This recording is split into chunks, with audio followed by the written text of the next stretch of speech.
செண்பனியே விலகாதே. இந்த கதையை கேட்க வந்திருக்கும் உங்கள் அனைவரையும் அன்போடு வரவேற்கிறேன். வெண்பனியே விலகாதே. இந்த கதை நான் எழுதும் ஒரு கற்பனை கதை. இன்னைக்கு நீங்க கேட்க போறது வெண்பனியே விலகாதே. இந்த கதையோட 11வது அத்தியாயம். கேட்கலாமா? வெண்பனியே விலகாதே. அத்தியாயம் 11. சென்னைக்கு தன் அண்ணனோடு வந்த செண்பா அர்ஜுனின் வீட்டிற்கு சென்றார். அர்ஜுனின் வீட்டின் முன்னால் நூற்றுக்கணக்கான மக்கள் கூடியிருந்தனர். அவர்களின் அழுகை சத்தம் செண்பாவின் நெஞ்சை நடுங்க வைத்தது. மீனாட்சி சுந்தரத்தின் இறப்புக்கு காரணமானவள் செண்பா அல்லவா?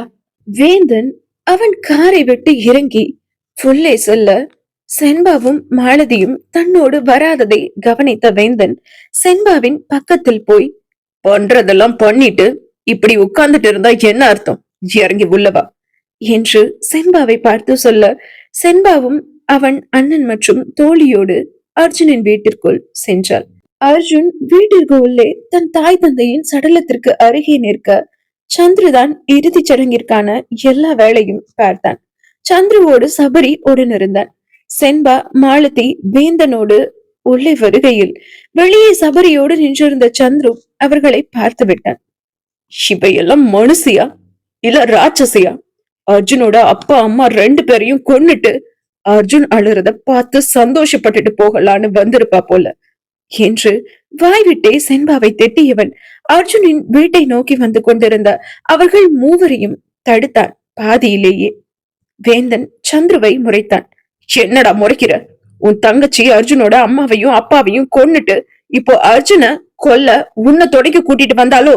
ஒழுங்கா உன் தங்கச்சிய கூட்டிட்டு ஓடிடு என்றான் சந்துரு. சந்துருவின் ஆதங்கம் வேந்தனுக்கு புரிந்ததால் அமைதியாக இருந்தான்.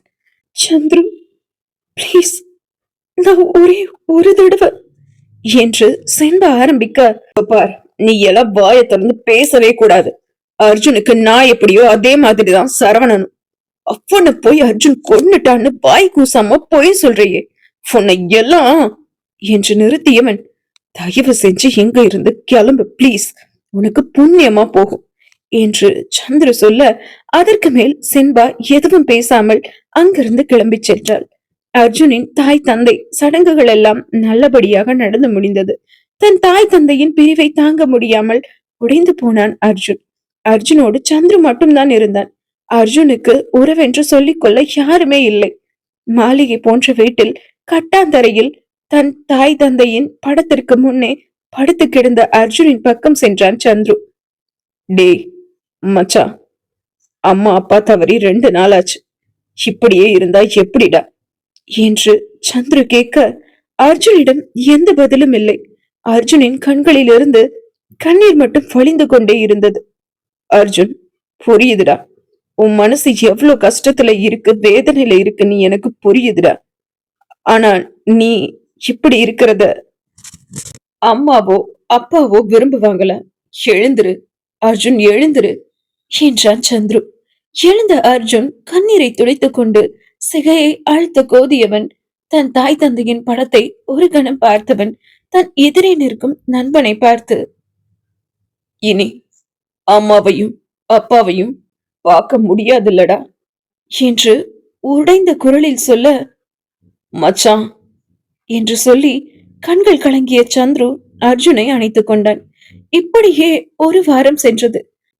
தன்னுடைய மாளிகையில் அவனுடைய அறையின் பால்கனியில் அர்ஜுன் நின்று கொண்டிருந்தான். அவனுடைய பால்கனியில் சிட்டுக்குருவி ஒன்று தன் குஞ்சுகளுக்கு இரையை ஊட்டி கொண்டிருக்க பார்த்து கொண்டிருந்த அர்ஜுனுக்கு தன்னுடைய தாய் தந்தையின் நினைவு வந்தது.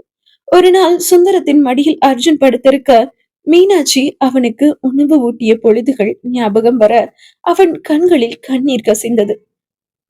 அர்ஜுன், அர்ஜுன் என்று அழைத்தபடியே அர்ஜுனை தேடி சந்துரு வர, அர்ஜுன் அவன் கண்களில் வழிந்த நீரை அவசரமாக துடைத்துக் கொண்டான். அர்ஜுன், இங்க என்ன பண்ற என்று அர்ஜுனின் பக்கம் வந்து அவனின் தோள் மேல் கை போட்டு சந்துரு நிற்க, சந்துரு, நான் உன்கிட்ட ஒன்னு சொல்லணும் என்றான் அர்ஜுன். சொல்லு மச்சா என்றான் சந்துரு. நான் ஊரை விட்டு போலான்னு இருக்கேன் என்று அர்ஜுன் சொன்னதும், என்னடா சொல்ற, ஊரை விட்டு போறியா என்று சந்துரு கேட்க, ஆமா மச்சான், நாளைக்கு கனடா போயிடலான்னு இருக்கேன் என்று அர்ஜுன் கூறினான். இதை கேட்ட சந்துருவிடம் அமைதி. சந்துரு அர்ஜுனை பார்த்தான். அர்ஜுனும் சந்துருவை பார்த்தான். நீ கனடா போயிட்டு திரும்ப வந்துடுவல்ல மச்சான் என்று சந்துரு கேட்க, ம் என்றான் அர்ஜுன் தன் நண்பனை சமாளிக்கும் பொருட்டு. கனடா போய்விட்டு திரும்ப வரமாட்டேன் என்று சொன்னால் நிச்சயம் சந்துரு விட மாட்டான். அதனால் தான் என்று பொய் சொன்னான் அர்ஜுன். என்ன மன்னிச்சிடு மச்சான், நான் கனடா போயிட்டு திரும்ப வரமாட்டேன் என்று அர்ஜுன் சந்துருவை பார்த்தவாறே நினைத்து கொண்டிருக்க, என்னடா அப்படி பாக்குற, என்னாச்சு உனக்கு என்றான் சந்துரு தன் நண்பனிடம். போன் இல்லடா என்றான் அர்ஜுன். அடுத்த நாள் கோயமுத்தூரில் செண்பாவின் வீட்டில் தன் தொண்டர்களோடு பேசி முடித்துவிட்டு உள்ளே வந்த செண்பாவின் தந்தை டியூட்டிக்கு கிளம்பி கீழே வந்த வேந்தனிடம், என்ன பண்றா உன் தங்கச்சி என்றார். என்ன பண்றா, அழுதுட்டுதான் இருக்கா என்றான் வேந்தன். நல்லா அழட்டும், அவ பண்ணுன தப்புக்கு எவ்வளவு அழுதாலும் பத்தாது என்றார் செண்பாவின் தந்தை. அப்பா, அவ பண்ணுனது தப்புதான், நான் இல்லன்னு சொல்லல.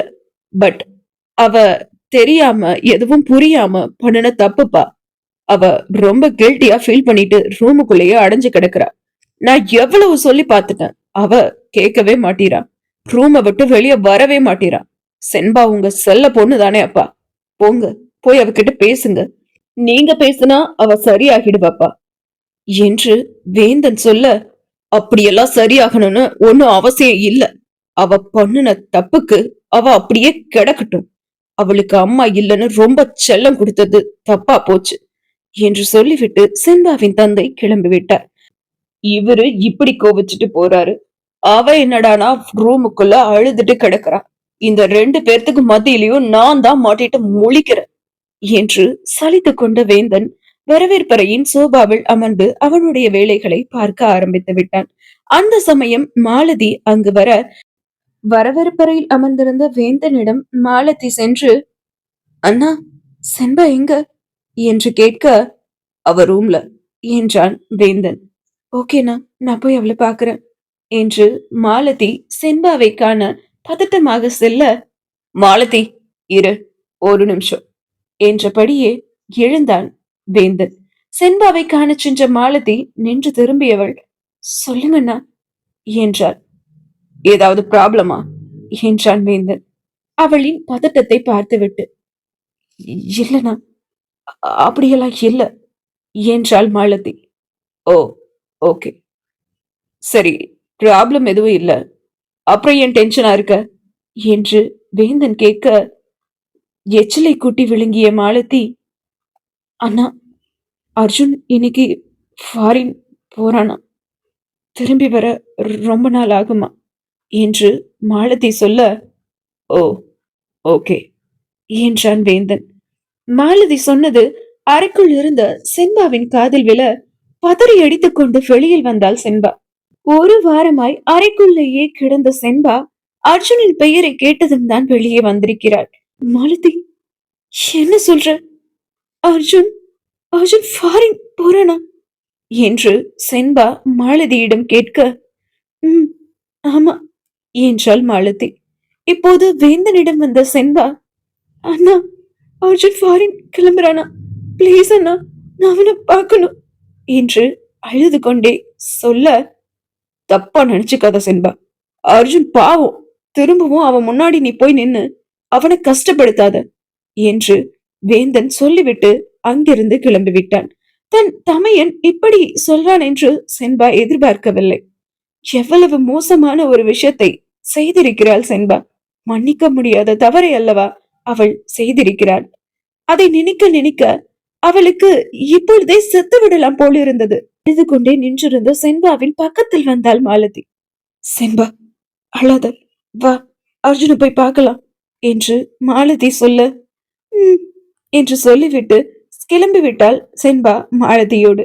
மாலதி செண்பாவின் வீட்டின் முன்னே, பங்களாவின் முன்னே தன் ஸ்கூட்டியை எடுக்க மாலதியின் கையை பிடித்த செண்பா, மாலதி, அர்ஜுன் சென்னை ஏர்போர்ட்ல தானே பிளைட் ஏறுவான், நம்ம எப்படி அர்ஜுனை பார்க்க முடியும் என்று செண்பா கேட்க, இல்லடி, அர்ஜுன் கோயம்புத்தூர்ல தான் ஃப்ளைட் ஏறுறானா.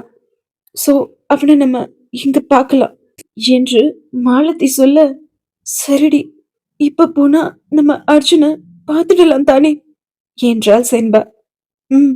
10:30க்கு தாண்டி ஃப்ளைட். இப்போ 9 o'clock தானே ஆகுது. கண்டிப்பா நம்ம அர்ஜுனை பார்த்துடலாண்டி. டோன்ட் வரி, நீ உட்காரு, நம்ம கிளம்புவோம் என்று மாலதி சொல்ல, செண்பாவும் மாலதியின் ஸ்கூட்டியில் ஏறிக்கொண்டாள். அடுத்த 45 நிமிடத்தில் மாலதியின் ஸ்கூட்டி ஏர்போர்ட் முன் நின்றது. செண்பா அவசரமாக இறங்கி விமான நிலையத்திற்குள் சென்றாள். அர்ஜுனை அனுப்பிவிட்டு சந்துரு செண்பாவின் எதிரே வந்து கொண்டிருந்தான். செண்பாவை பார்த்ததும் சந்துருவின் புருவங்கள் சுருங்கியது. செண்பாவிடம் சந்துருவுக்கு எதுவுமே பேச விருப்பமில்லை.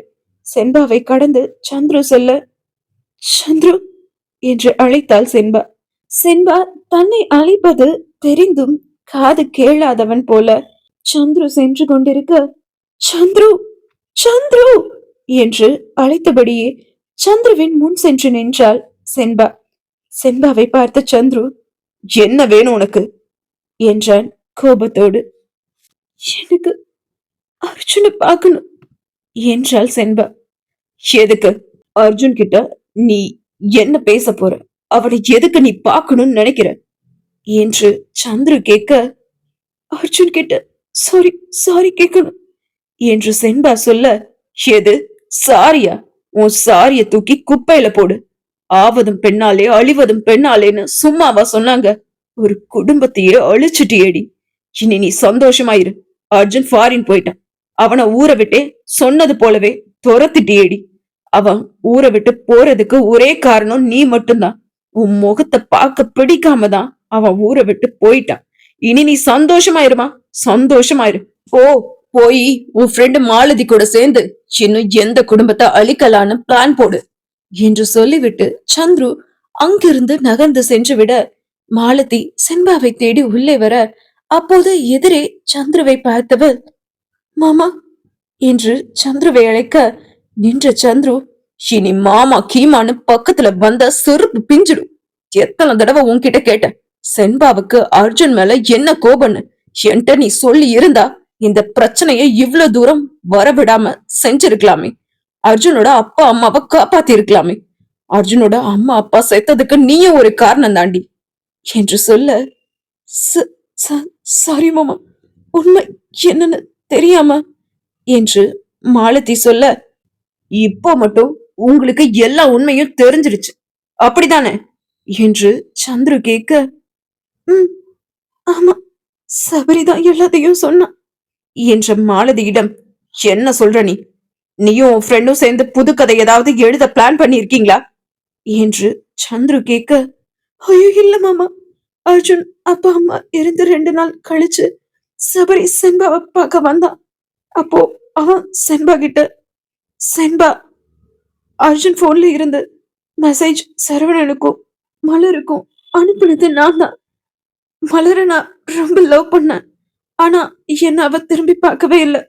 சரவணனும் மலரும் பிரிஞ்சிருந்த சமயத்துல அர்ஜுனோட மொபைல் பழுதாகி நான் பார்ட் டைம் வேலை பார்த்துட்டு இருந்த செல்போன் கடைக்கு வந்துச்சு. அப்போ நான் தான் சரவணனையும் மலரையும் பிரிக்க வேணும்னே மலருக்கும் சரவணனுக்கும் திருமண புகைப்படத்தை அனுப்பி வச்சு. ஆனா நிஜமா நான் இந்த மாதிரி ஆகணும்னு நினைக்கல. அவங்க 2 பேரும் பிரிஞ்சிருவாங்க அப்படின்னு மட்டும்தான் நினைச்சேன். இத நீங்க நம்பலன்னா, சரவணன் சாகிறதுக்கு முன்னாடி ஒரு கடிதம் அர்ஜுனுக்கும் சந்திரவுக்கும் எழுதினா. அத வேணும்னா பாருங்க. இந்த கடிதத்தை சரவணனோட அப்பா அர்ஜுன் கிட்டையும் சந்திர கிட்டையும் கொடுக்க சொல்லி என் கிட்டதான் கொடுத்தாரு. நான் தான் இந்த கடிதத்தை அர்ஜுனும் சந்திரவும் படிச்சா விஷயம் தெரிஞ்சிடுன்னு இவங்க சாவுக்கு காரணம் நான் தான் கண்டுபிடிச்சிருவாங்கன்னு பயந்து கொடுக்கல அப்படின்னு சொல்லி அர்ஜுனுக்கும் உங்களுக்கும் சரவணன் எழுதின கடிதம் ஒண்ணு சபரி கொடுத்தான். அதுல, அன்புள்ள அர்ஜுன் சந்திரவுக்கு, சாரிடா என்ன மன்னிச்சிடுங்க. நேத்து அர்ஜுன் மொபைல்ல இருந்து மல்லிகாவுக்கு கல்யாணம் ஆன மாதிரி புகைப்படம் ஒண்ணு வந்துச்சு. அத நான் நம்பல. அதே மாதிரி புகைப்படம் மல்லிகாவுக்கும் போயிருக்கும் போல. பைத்தியக்காரி, அத நம்பி அவ என்ன விட்டு போயிட்டா. அவ இல்லாத இந்த உலகத்துல நானும் இருக்க விரும்பல. என்ன மன்னிச்சிடுங்கடா, இப்படிக்கு சந்துரு அப்படின்னு இருந்துச்சு. அது பார்த்ததும் தான் உண்மை என்னன்னு செண்பாவுக்கும் எனக்கும் விளங்குச்சு என்று மாலதி சொல்ல, உங்களுக்கு தெரிஞ்ச அதே உண்மை எங்களுக்கு செண்பா சொன்னாலே சரவணனோட மலரோட சாவுக்கு அர்ஜுன் தான் காரணம்னு அதுக்கு அடுத்த நாளே எனக்கும் என் நண்பனுக்கும் தெரிஞ்சிடுச்சு. அத உங்க 2 பேருகிட்டயும் சொல்றதுக்குள்ள எல்லாமே நடந்து முடிஞ்சிருச்சு. இனி என்ன பேசி என்ன பிரயோஜனம்? எல்லாம் போச்சு. என் நண்பன் அனாத ஆகிட்டான் என்று சந்துரு சொல்ல, மாமா அவ தெரியாம செஞ்ச தப்பு அது என்று மாலதி சொல்ல, தப்பு பண்றவங்க எல்லாரும் அத தெரிஞ்சு பண்றது இல்ல, தெரியாம தான் பண்றாங்க. ஆனா அதோட விளைவுகள் தெரியாம நடந்துடுச்சுன்னு சொல்ல முடியுமா? முடியாதுல்ல. அந்த வலிய அனுபவிக்கிறவங்களுக்கு தாண்டி தெரியும் அது எவ்வளவு பெரிய வேதனைன்னு. உன்னோட தோழி தெரியாம செஞ்ச ஒரு தப்புனால சிட்டுக்குருவி கூடு மாறி இருந்த அழகான குடும்பம் செதஞ்சு போச்சுடி, செதஞ்சு போச்சு. இனி என்ன பேசி என்ன பிரயோஜனம்? உங்களை எல்லாம் பார்க்க கூட எனக்கு பிடிக்கல என்று சொல்லிவிட்டு சந்துரு அங்கிருந்து நகர்ந்து விட்டான். மாலதி சந்துரு சந்துரு என்று எவ்வளவோ அழைத்தும் சந்துரு திரும்பி கூட பார்க்காது சென்று விட்டான். செண்பாவின் பக்கம் சென்ற மாலதி அவளை அழைத்து கொண்டு வீட்டிற்கு சென்று விட்டாள். செண்பாவை கட்டாயப்படுத்தி கல்லூரிக்கு அழைத்து போனாள் மாலதி. அர்ஜுன் இல்லாத அந்த வகுப்பறையில் இருக்க செண்பாவுக்கு விருப்பமே இல்லை. சுறுசுறுப்பாக துள்ளலோடு அந்த கல்லூரி முழுவதும் சுற்றி திரிந்த பெண் சோகம் படிந்த முகத்தோடு இருப்பதை பார்க்க கல்லூரியில் இருந்த மாணவர்களுக்கும் ஆசிரியர்களுக்கும் பாவமாகத்தான் இருந்தது. சரியாக சாப்பிடாமல் தூங்காமல் கண்ணில் கருவளையம் எல்லாம் வந்து களையிழந்து காணப்பட்டாள் செண்பா. இதையெல்லாம் சந்துரு பார்த்து கொண்டுதான் இருந்தான். இன்னைக்கே செண்பாவை பார்க்க பாவமாகத்தான் இருந்தது. ஆனால் செண்பாவின் இந்த வலிக்கும் வேதனைக்கும் அவள்தானே காரணம். இதைவிட பல மடங்கு வழியை அல்லவா சுமந்திருக்கிறான் அவன் நண்பன் அர்ஜுன் என்று நினைத்து கொண்டான் சந்துரு. இப்படியே கல்லூரியின் கடைசி ஒரு மாதம் செல்ல ஒரு நாள் சந்துருவுக்கு அர்ஜுன் அழைத்தான். சந்துருவின் கைபேசியில் அர்ஜுனின் எண்ணை பார்த்ததும் அதை அட்டன் செய்து காதில் வைத்த சந்துரு ஹலோ என்று சொல்ல, ஹலோ என்றான் அர்ஜுன். எப்படி இருக்க மச்சான் என்றான் சந்துரு. ஃபைண்டா என்றான் அர்ஜுன். எப்போ காலேஜுக்கு வர ஐடியால இருக்க மச்சான் என்று சந்துரு கேட்க, நான் காலேஜுக்கு வர மாதிரி ஐடியா இல்லடா என்றான் அர்ஜுன். டேய் இந்த செமஸ்டர் மட்டும் முடிச்சுடுடா, அவ்வளவுதான்டா என்ஜினியரிங் கம்ப்ளீட் ஆயிடும் என்று சந்துரு சொல்ல, ஆமாண்டா கம்ப்ளீட் ஆயிடும் தான், நான் இல்லைன்னு சொல்லல. பட் அங்க நேர்ல வந்து காலேஜ்ல உட்காந்து படிக்கலாம் எனக்கு விருப்பம் இல்லை. ஏன்னு உனக்கே தெரியும், டிஸ்டன்ஸ் எஜுகேஷன்ல போடலான்னு இருக்கேன் என்றான் அர்ஜுன். சரி ஓகே, ஆக மொத்தம் தமிழ்நாடு பக்கம் வரக்கூடாதுங்கிற முடிவுல நீ இருக்க இல்ல என்று சந்திர சொல்ல அர்ஜுன் எதுவுமே பேசவில்லை. சரி மச்சான், இன்னும் 2 நாள்ல பாஸ்கெட் பால் மேட்ச் என்று சந்திர சொல்ல, தெரியும் மச்சான் என்றான் அர்ஜுன். நான் போறதா இல்லடா என்று சந்திர சொல்ல, ஏண்டா என்றான் அர்ஜுன். நீ டீம்ல இருந்தா கூட நாம எப்படியும் ஜெயிப்போம், வின் பண்ணிடுவோம். நீயும் இல்ல, அப்போ வின் பண்ண சான்ஸும் இல்ல. சோ நான் போகல என்று சந்திர சொல்ல, ஏய் லூசு மாதிரி பேசாதடா, மேட்ச் ரொம்ப முக்கியம். நான் இல்லைனாலும் நீ இருக்கல்ல, போய் கலக்கிட்டு வா மச்சி என்றான் அர்ஜுன். இல்ல மச்சான், நீ இல்லாத காலேஜ்லயே எனக்கு இருக்க பிடிக்கல. நீ இல்லாத ஃபுட்பால் டீம்ல மட்டும் நான் எப்படி இருப்பேன் என்று சந்துரு சோகம் கலந்த குரலோடு சொல்ல, மச்சான் என் சிச்சுவேஷன் உனக்கு தெரியும்ல. இப்போ நான் என்ன நிலைமையில என்ன மனநிலையில இருக்கேன்னு உனக்கு தெரியும்ல. பிளீஸ்டா எனக்காக போய் மேட்ச் விளையாடிட்டு வா என்று அர்ஜுன் சொல்ல, சரி ஓகே உனக்காக போறேன் என்றான் சந்துரு. தட்ஸ் மை பாய், ஓகேடா ஆல் தி பெஸ்ட், நல்லா விளையாடு என்று அர்ஜுன் சொல்ல, அர்ஜுன் நான் உன்கிட்ட ஒன்னு சொல்லணும் என்று தயக்கமாக சந்துரு ஆரம்பிக்க, சொல்லுடா என்ன விஷயம் என்றான் அர்ஜுன். அது சென்பா என்று சந்துரு ஆரம்பிக்க, எனக்கு கொஞ்சம் வேலை இருக்குடா மச்சான், அப்புறம் கூப்பிடுறேன் என்று அழைப்பை துண்டித்து விட்டான் அர்ஜுன். அர்ஜுனின் அந்த செய்கையிலேயே சந்திரவுக்கு புரிந்து விட்டது.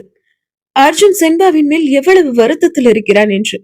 இப்படியே இன்னும் மீதி இருந்த சில நாட்களும் சென்றுவிட, அன்று கல்லூரியின் கடைசி நாள். எல்லா மாணவர்களும் தங்களது இறுதி தேர்வை எழுதி முடித்து வெளியே வர, சென்பா அவளை அழைத்து போக வேந்தன் கல்லூரி வளாகத்தில் தன் ஜீப்பில் காத்திருந்தான். சென்பாவும் மாலதியும் அவர்களது விடுதியின் அறையில் அவர்களின் உடைமைகளை எல்லாம் பேக் செய்து கொண்டிருந்தனர்.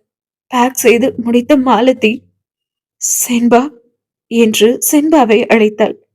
சொல்லு மாலதி என்றாள் சென்பா அவள் புறம் திரும்பி. இன்னைக்கோட எல்லாமே முடிஞ்சிருச்சு. நாம திரும்பவும் எப்ப மீட் பண்ண போறோம்னு தெரியல. என்ன மறந்துடாதடி என்று சென்பாவை அணைத்து விடுவித்தாள் மாலதி. கண்கள் கலங்க நின்றிருந்த சென்பா, இன்னும் கொஞ்ச நாள் போனா என்ன நானே மறந்துடுவேன் போலடி. நான்லாம் ஏன் உயிரோட இருக்கேன்னு தெரியல என்று உடைந்த குரலில் சென்பா சொல்ல, ஹே, ஏண்டி இப்படியெல்லாம் பேசுற? பிளீஸ் இப்படியெல்லாம் பேசாதடி. காலம் போக போக எல்லாம் சரியாயிடும் என்று நண்பியை ஆறுதல் படுத்தினாள் மாலதி. மாலதி, என்னோட வரியா?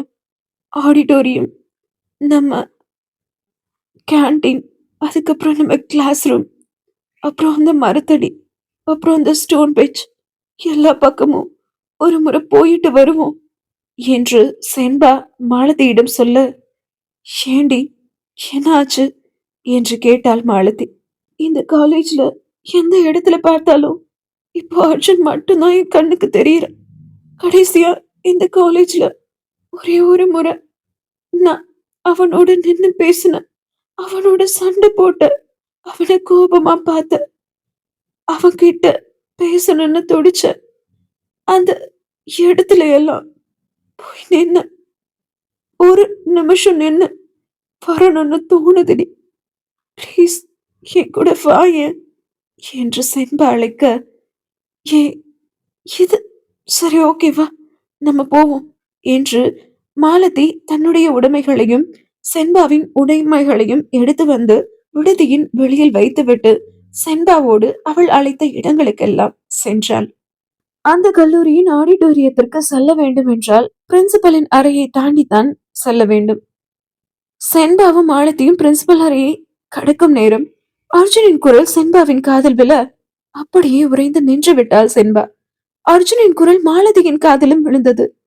சென்பா, அர்ஜுன்டி என்றாள் மாலதி. எனக்கு கேட்ட அர்ஜுனோட குரல் உனக்கு கேட்டுச்சா என்று சென்பா கேட்க, எனக்கு கேட்டுச்சுடி. ஐ திங்க் அவன் பிரின்சிபல் ரூம்ல தான் இருப்பான்னு நினைக்கிறேன் என்று மாலதி பிரின்சிபல் அறையின் ஜன்னல் வழியை எட்டி பார்க்க, பிரின்சிபலின் முன்னே அமர்ந்து அர்ஜுன் பேசிக் கொண்டிருந்தான். அவன் பக்கத்தில் சந்துருவும் இருந்தான். ஐம் சாரி அர்ஜுன், நீ பண்ணாத தப்புக்கு உனக்கு நான் நிறைய தண்டனை கொடுத்துட்டேன். அதை நினைக்கும் போது ரொம்ப வருத்தமா இருக்கு என்று முதல்வர் சொல்ல, இட்ஸ் ஓகே சார் என்றான் அர்ஜுன். அர்ஜுன், நீ கேட்டபடி டிஸ்கண்டினியூ டிசி ரெடி பண்ணிட்டேன், இந்தா என்று அர்ஜுனிடம் டிசியை முதல்வர் நீட்ட, தேங்க்யூ சார் என்று அர்ஜுன் டிசியை வாங்கி கொண்டான். நீ எங்க போய் படிச்சாலும் நீ தான் ஃபர்ஸ்ட் ரேங்க் வருவன்னு எனக்கு நல்லா தெரியும். நீ சொன்னபடியே டிஸ்டன்ஸ் எஜுகேஷன்ல என்ஜினியரிங் முடிச்சிடுப்பா. உன் அம்மா அப்பாக்கு அப்புறம் அவங்களோட தொழில நீ கையில் எடுத்து நடத்துறேன்னு நான் கேள்விப்பட்டேன். ரொம்ப சந்தோஷமா இருந்தது. அப்புறம் ஃபாரின்ல கன்ஸ்ட்ரக்ஷன் கம்பெனி நீ ஆரம்பிக்க போறதா அதையும் கேள்விப்பட்டேன். ஆல் தி பெஸ்ட்பா என்று கல்லூரியின் முதல்வர் சொல்ல, தேங்க்யூ சார் என்றான் அர்ஜுன்.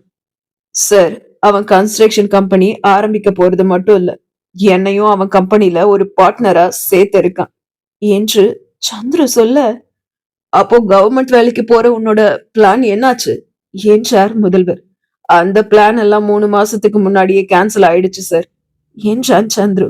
இதை கேட்டுக்கொண்டிருந்த மாலதிக்கோ முகம் வாடி போனது. அர்ஜுனின் தாய் தந்தை மறைவுக்கு பின்னர் சந்துரு மாலதியிடம் பேசுவதே இல்லை. அவளாக அவனோடு பேச வந்தாலும் மாலதியை முறைத்து விட்டு சென்று விடுவான் சந்துரு. சந்துரு பேசாதது மாலதிக்கு கவலையாக இருந்தாலும் மாலதி அதை வெளியே காட்டிக் கொள்வது இல்லை. சந்துருவும் அர்ஜுனும் முதல்வரிடம் பேசிவிட்டு வெளியில் வர, பிரின்சிபல் அறையின் முன்னால் நின்றிருந்த சென்பா அர்ஜுனின் கண்ணில் படாதவாறு ஒரு தூணின் பின்னே மறைந்து நின்று கொண்டாள். அர்ஜுனை காண அவனோடு பேச செண்பாவிற்கு ஆசையாகத்தான் இருந்தது. ஆனால் அவளின் குற்ற உணர்வு அவனோடு பேச அவளை அனுமதிக்கவில்லை. தூரத்தில் இருந்தாவது அவனை கண்டுவிட மாட்டோமா என்று ஏங்கினாள் செண்பா. மாலதி செண்பாவின் அருகில் வந்தவள், செண்பா, ஏண்டி இங்க நிக்கிற? ஏன் ஒளிஞ்சு நிக்கிற? போய் அர்ஜுன பாரு, அவன்கிட்ட பேசு. அவன்கிட்ட நீ சாரி கேட்கணும்னு நினைச்சதானே, போய் கேளுடி.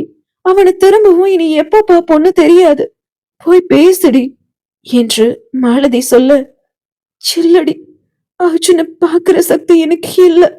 அவனை பார்த்து பேசுற தகுதியை நான் இழந்துட்டேன் என்று கண்ணில் நீர் பெருக செண்பா சொல்ல, அதற்கு மேல் மாலதியும் அவளை வற்புறுத்தவில்லை.